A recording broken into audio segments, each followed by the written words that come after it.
एक मुट्ठी भर यूरेनियम ले लीजिए और दूसरी तरफ कोयले से भरी हुई पूरी एक विशाल मालगाड़ी। बिल्कुल, और मजेदार बात यह है कि दोनों से एकदम बराबर मात्रा में बिजली पैदा होती है। हाँ, मतलब अगर विज्ञान के चश्मे से देखा जाए ना, तो ये बहुत ही अद्भुत लगता है।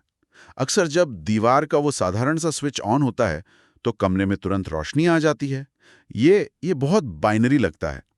स्विच ऑन किया तो लाइट चालू, ऑफ किया तो लाइट बंद। एकदम सही। इस एक क्लिक के पीछे जो जो पूरी इंजीनियरिंग का जादू है, उस पर हमारा ध्यान ही नहीं जाता है। और सच कहूं तो ये सीधा और आसान लगना ही इस पूरी व्यवस्था की सबसे बड़ी सफलता है। लेकिन उस स्विच के पीछे तारों का, ग्रिड का और पावर प्लांट्स का जो एक अत्यंत जटिल परिदृश्य है ना, वो अब एक बहुत बड़े ऐतिहासिक बदलाव से गुजर रहा है। बिल्कुल। मतलब पूरी दुनिया की ऊर्जा अर्थव्यवस्था एक ऐसे मोड़ पर है जहां हमें अपनी बुनियादी निर्भरताओं को बदलना ही होगा।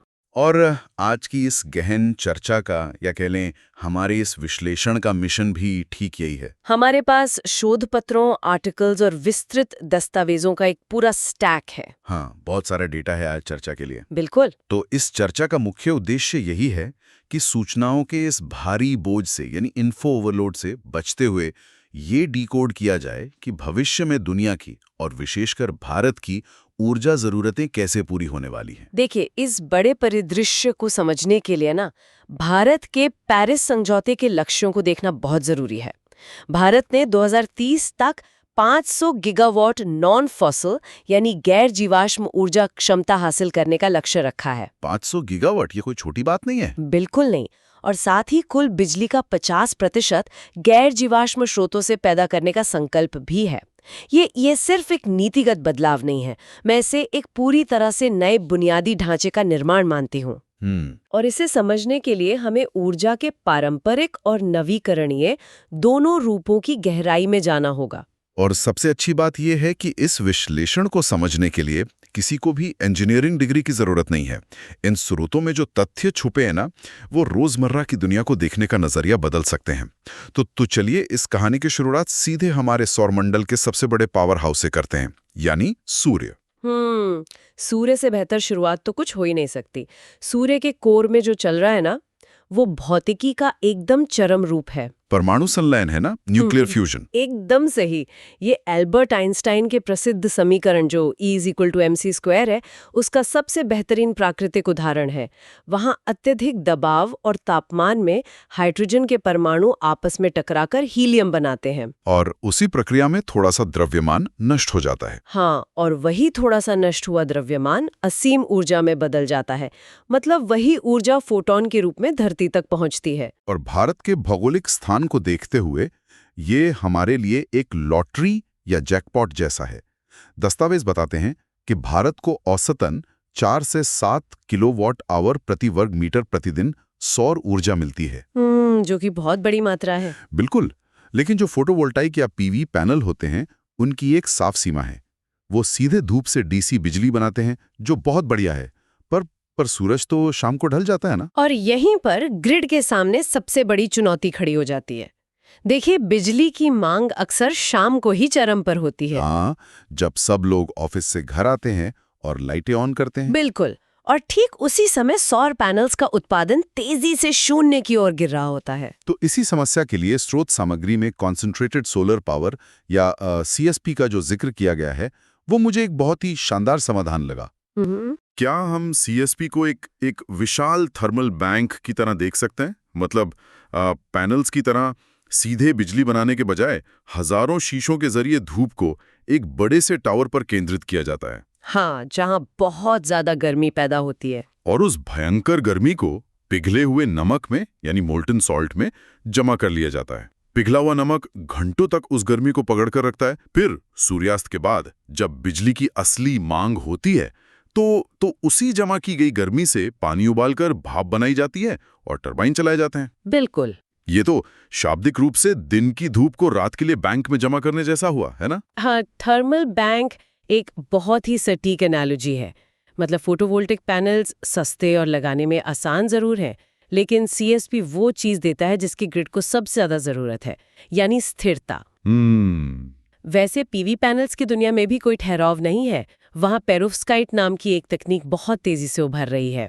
अरे हाँ, मैंने नोट्स में इसके बारे में पढ़ा था। लेकिन ये पेरोव्स्काइट पारंपरिक सिलिकॉन पैनल्स से अलग कैसे हैं? देखिए, पारंपरिक सिलिकॉन पैनल्स भारी होते हैं और उन्हें बनाने में बहुत ज़्यादा ऊर्जा भी लगती है। लेकिन पेरोव्स्काइट एक विशेष क्रिस्टल संरचना है जिसे सचमुच एक स्याही की तरह प्लास्टिक या किसी भी सतह पर प्रिंट किया जा सकता है। क्या बात है! मतलब इसे प्रिंट किया जा सकता है? हाँ, यह लचीला है, बहुत हल्का है और प्रयोगशालाओं में तो इसकी दक्षता 29% से अधिक देखी गई है। अगर इसे व्यावसायिक पैमाने पर स्थिर कर लिया गया ना, तो ये छतों से लेकर खिड़कियों तक को जनरेटर में बदल सकता है। कमाल है। और वैसे भी हम सौर ऊर्जा को एक अलग ही स्केल पर ले जा रहे हैं। राजस्थान का भादला सोलर पार्क इसका सबूत है। 2245 मेगावाट क्षमता के साथ यह दुनिया के सबसे बड़े पार्कों में से एक है। बिल्कुल। एक मिनट, मैं यहाँ ना कुछ डॉट्स कनेक्ट करने की कोशिश कर रहा हूँ। मैंने नोट्स में पढ़ा कि पवन ऊर्जा वास्तव में सौर ऊर्जा का ही एक अप्रत्यक्ष रूप है। ये शुरुआत में थोड़ा अजीब लगा, पर क्या इसका मतलब ये है कि अगर सूरज न हो तो हवा भी नहीं चलेगी? तकनीकी रूप से कहे तो हाँ, एकदम सही। अच्छा। देखिए, पृथ्वी की सतह हर जगह एक समान गर्म नहीं होती है। जमीन समंदर की तुलना में ज्यादा तेजी से गर्म और ठंडी होती है। तो इस असमान तापन के कारण हवा गर्म होकर ऊपर उठती है और वायुमंडल में दबाव का अंतर पैदा होता है। ओहो, मतलब हाई प्रेशर और लो प्रेशर। बिल्कुल। इसी अंतर को संतुलित करने के लिए ठंडी हवा उस जगह को भरने के लिए दौड़ती है और इसी दौड़ती हुई हवा को हम हवा का चलना कहते हैं।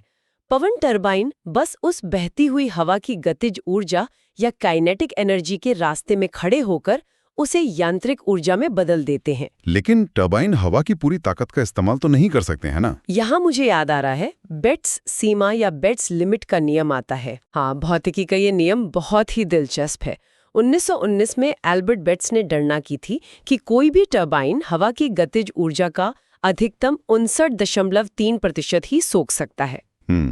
इसके पीछे का तर्क बहुत सीधा है। जरा कल्पना करें कि एक टरबाइन हवा की 100% ऊर्जा सोख लेता है। इसका मतलब तो ये होगा कि टरबाइन के ब्लेड से टकराने के बाद हवा की गति एकदम शून्य हो जाएगी। और अगर हवा रुक गई तो पीछे से आने वाली नई हवा के लिए तो कोई रास्ता ही नहीं बचेगा। एकदम सही पकड़े हैं। हवा को आगे बहते रहने के लिए कुछ ऊर्जा की आवश्यकता होती है। इसलिए सैद्धांतिक रूप से वो 59.3% की एक सीमा है। और आज के जो बेहतरीन एरोडायनामिक टरबाइन्स है ना, वो 40 से 50% दक्षता तक ही पहुंच पाते हैं। रुको, यहाँ मुझे एक और गंभीर पहलू पे बात करनी है। सौर और पवन ऊर्जा सुनने में तो एकदम क्लीन लगते हैं और उत्सर्जन के मामले में हैं भी, लेकिन पवन टरबाइन के जो विशाल ब्लेड्स होते हैं ना, जो कभी-कभी एक बड़े हवाई जहाज के पंखों से भी बड़े होते हैं, वे फाइबर ग्लास और रेजिन के बने होते हैं। हाँ, वो बहुत मजबूत होते हैं। मजबूत होते हैं, पर जब 20-25 साल बाद उनका जीवन काल खत्म होता है तो उन्हें रिसाइकिल करना लगभग असंभव होता है। वे सीधे लैंडफिल में यानी कूड़े के बड़े मैदानों में दफनाए जाते हैं। और जब ये टरबाइन पक्षियों और चमगादड़ों के प्रवासन मार्गों पर उनके माइग्रेशन रूट पर लग जाते हैं तो इकोलॉजी को भारी नुकसान पहुंचता है। ये एक बहुत ही कड़वी सच्चाई है। हम अक्सर इन समाधानों को एकदम आदर्श मान लेते हैं, लेकिन विज्ञान में हर तकनीक का अपना एक फुटप्रिंट होता है। और सबसे बड़ी कमजोरी तो इनकी अनिश्चितता है। हवा का चलना या धूप का खिलना पूरी तरह प्रकृति के मूड पर निर्भर है। बिल्कुल। जब बादल छा जाएं और हवा रुक जाए तो पूरे देश के ग्रिड को गिरने से कैसे बचाया जाए? यहीं से मुझे लगता है हम उन स्रोतों की ओर मुड़ते हैं जो निरंतरता और संतुलन प्रदान करते हैं, यानी पानी और पृथ्वी की गहराई। एकदम सही दिशा है। देखिए, ग्रिड को स्थिर रखने के लिए जल विद्युत यानी हाइडल एनर्जी का कोई मुकाबला नहीं है। जल विद्युत की दक्षता 85 से 95% के बीच होती है, जो ऊर्जा पैदा करने वाली किसी भी अन्य व्यावसायिक तकनीक में सबसे अधिक है। इसमें सीधे तौर पर पानी के भारी द्रव्यमान और गुरुत्वाकर्षण का इस्तेमाल होता है। ऊंचे बांध से गिरता हुआ पानी सीधे टरबाइन को घुमाता है। और यहीं पर पंप स्टोरेज हाइड्रो या PSH की अवधारणा आती है। शोध पत्रों में इसे दुनिया की सबसे बड़ी ग्रिड स्तरीय बैटरी कहा गया है।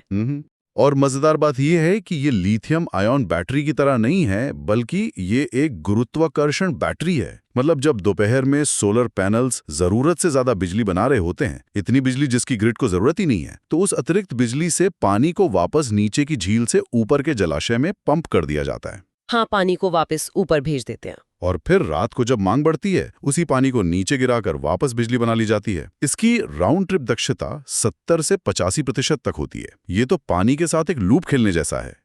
ये ग्रिड इंजीनियरिंग का एक मास्टरपीस है। ये उन कुछ गिने चुने तरीकों में से एक है जिससे हम ग्रिड के स्तर पर इतने बड़े पैमाने पर ऊर्जा स्टोर कर सकते हैं। लेकिन देखिए, बड़े बांधों को लेकर भी एक बड़ा भ्रम है। जल विद्युत को हमेशा स्वच्छ या इको फ्रेंडली मान लिया जाता है।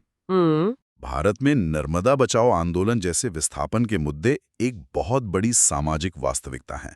पर एक और वैज्ञानिक तथ्य है जो चौंकाता है, और वो है उष्णकटिबंधीय जलाशयों से होने वाला मीथेन उत्सर्जन।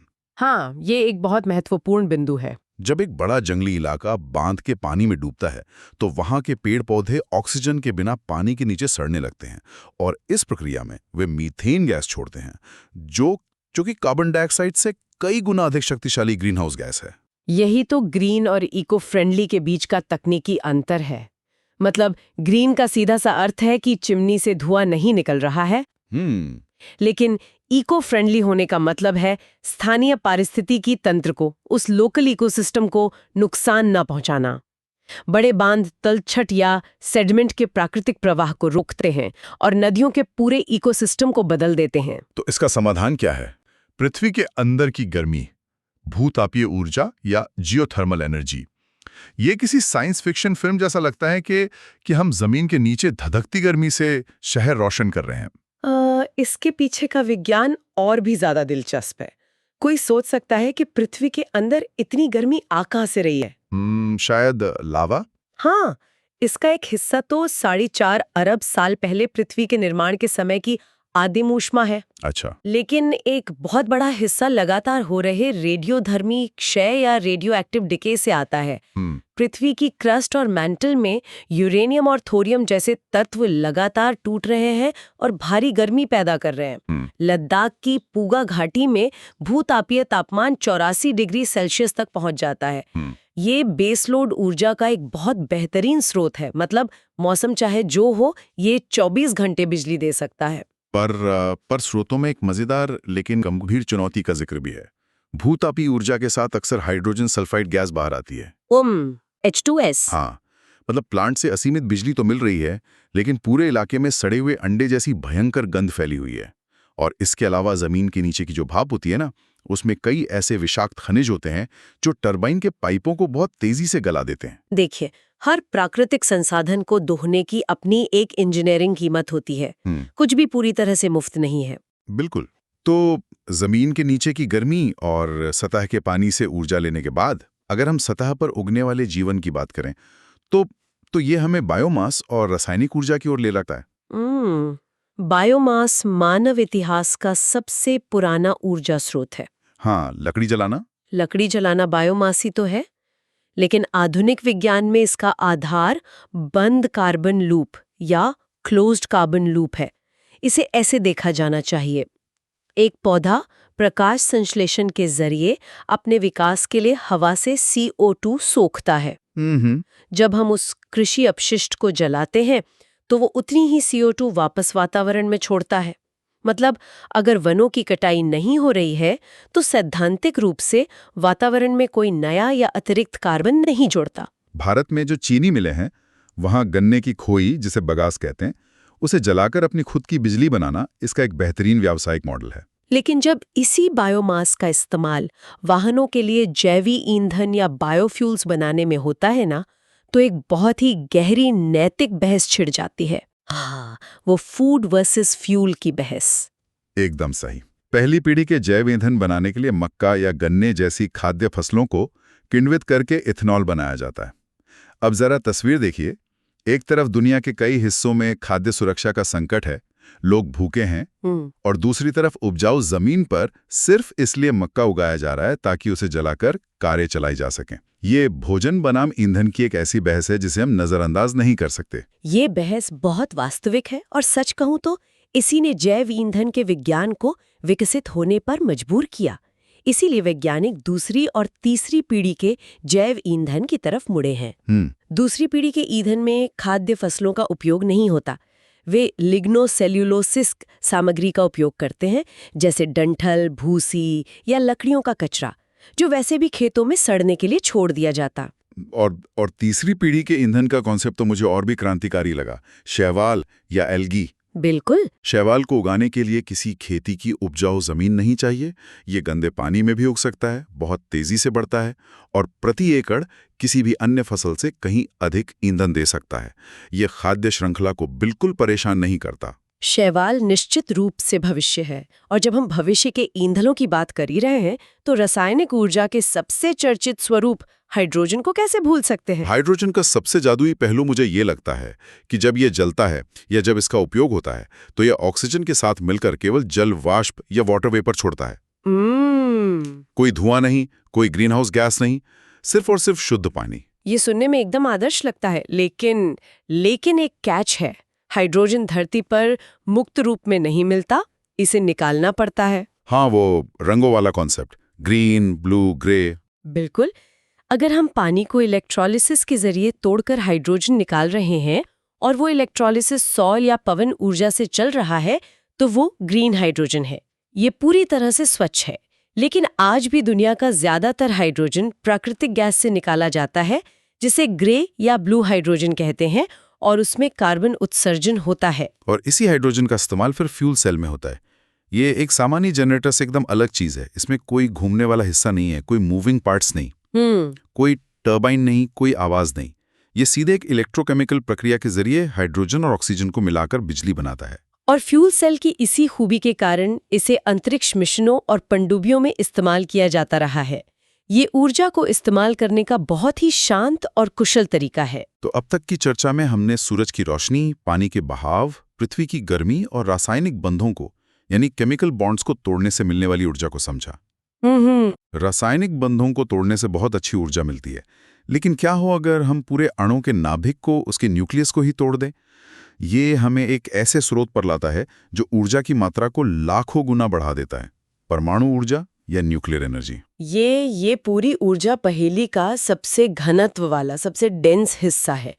परमाणु विखंडन या फिशन में जब यूरेनियम या प्लूटोनियम जैसे भारी परमाणुओं पर न्यूट्रॉन की बमबारी की जाती है तो वे टूट जाते हैं।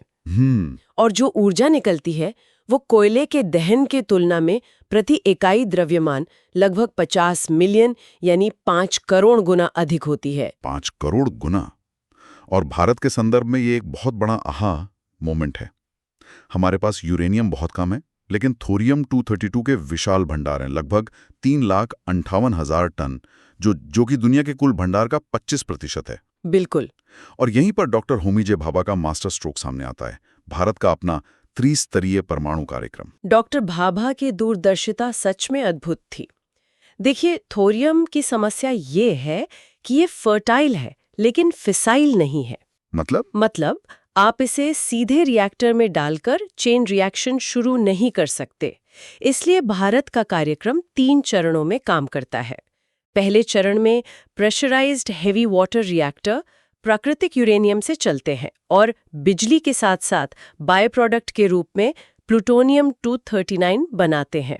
और यहीं पर दूसरा चरण यानी फास्ट ब्रीडर रिएक्टर या FBR खेल में आता है। इसे ब्रीडर इसलिए कहा जाता है क्योंकि यह जितना ईंधन इस्तेमाल करता है उससे ज्यादा नया ईंधन पैदा करता है। बिल्कुल। यह उस प्लूटोनियम का उपयोग करके हमारे विशाल थोरियम भंडार को यूरेनियम 233 में बदल देता है। एकदम सही। और अंततः जो तीसरा चरण है AHWR, वो उस यूरेनियम 233 और थोरियम का उपयोग करके एक ऐसा लूप बनाएगा जहां ऊर्जा पैदा होती रहेगी।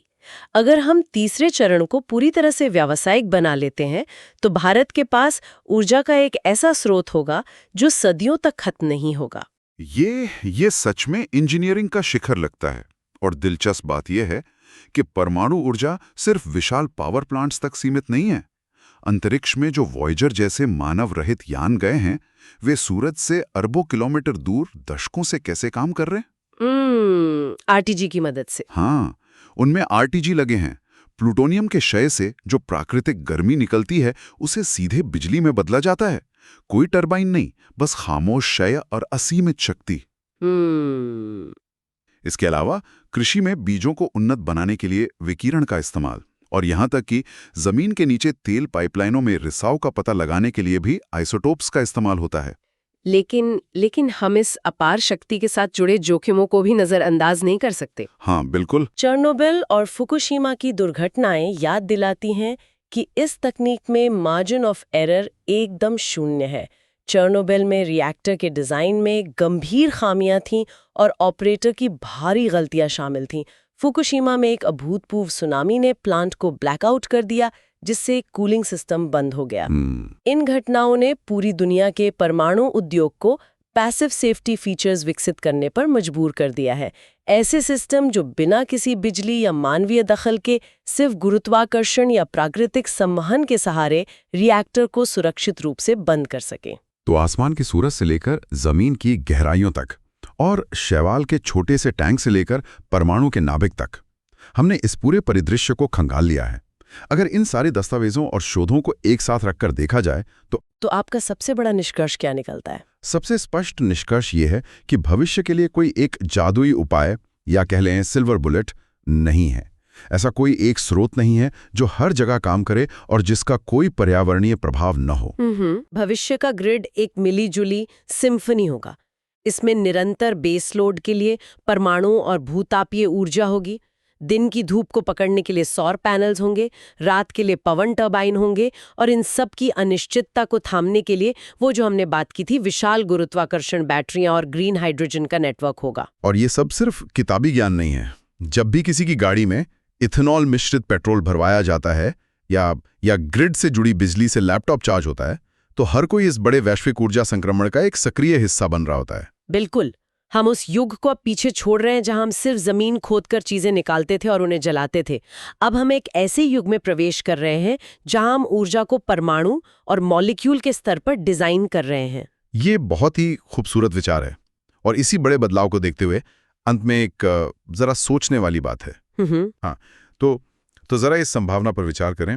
क्या ये मुमकिन है कि भविष्य में ऊर्जा के लिए हमें पूरे देश में फैले इन विशाल ग्रिड्स, ऊंचे तारों और बड़े बड़े पावर प्लांट्स की जरूरत ही न रहे? ओह, क्या भविष्य का नजारा ऐसा हो सकता है जहां हर घर के बेसमेंट में एक जैविक प्रणाली जैसे शैवाल का छोटा सा जनरेटर या कोई माइक्रो एटॉमिक रिएक्टर हो जो एक परिवार की सारी जरूरतें पूरी कर दे, जहां हमारी पूरी ऊर्जा व्यवस्था पूरी तरह से विकेंद्रीकृत और आत्मनिर्भर हो जाए? अगली बार जब दीवार का वह साधारण सा स्विच ऑन हो तो इस संभावना के बारे में जरूर सोचिएगा।